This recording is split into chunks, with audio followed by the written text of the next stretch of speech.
Our next contestant, Doug Grant. Doug Grant.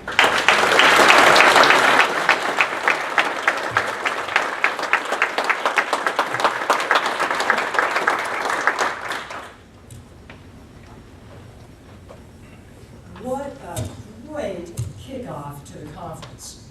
A wonderful speech that's so fitting to the evening that we have tonight, Halloween. And this speech that we all just got to experience was particularly wonderful because it fit the bill of what our district governor, Johnny Peterson, called for a little bit earlier as the session kicked off, and that is fun. Not to mention, there was a little bit more thrown in, another F word, a little fright. The Madam Contest Chair, fellow Toastmasters, guests, and especially Chris. What a wonderful, wonderful kickoff. You were so well presented in terms of how you looked coming up here, dressed for the part. Everything was just right in terms of your appearance, tied in to the evening, and tied into the story that you were providing.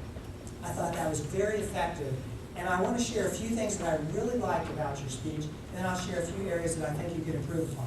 Firstly, what I'd like to highlight is the vivid imagery that we all got to experience. As you told us that you were going to be sharing these two stories, the vivid imagery that you conveyed throughout, talking about the horse and buggy and the lanterns and the couple and the rain that was coming down. I thought all of that was very, very good. The other thing I liked was humor. This was a scary story component and a little bit of humor, but humor was used throughout, and I thought that was very nice. And I heard the audience laughing, and I observed when I was sitting in the back, the audience engaged in the humor part of it. Where I think you can improve particularly is the stage use. I felt as if there was a little bit more of a focus on this group over here in the audience rather than really moving forward.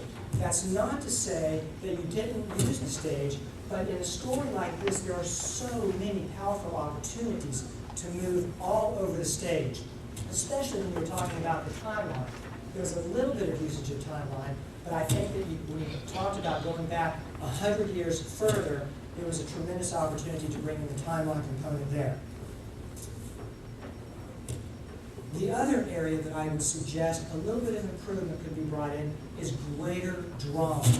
And I'll highlight two specific areas. One, vocal quality. The voice had a nice pitch throughout, but there was not enough of a variation.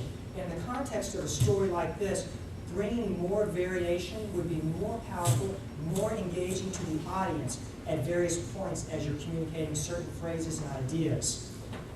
And another area, for instance, would be the scream. When you talked about screaming, ah! How about screaming? Throw that in. That really gets the audience immediately drawn in. So I would suggest doing that as well. One other area would be word usage. You had good words in terms of the vivid imagery, but one area where it felt to me like you stumbled a little bit was using some big words like haphazardly and sporadically when you were talking about the movement of the lantern. And I think if you just talked about the lantern danced, that would convey the idea much more simply and effectively. So here's what I would say, overall, what I really liked. I'll use the acronym FEAR. That is a little bit of fright, some enthusiasm, some action, and resonance with the holiday that we're experiencing tonight.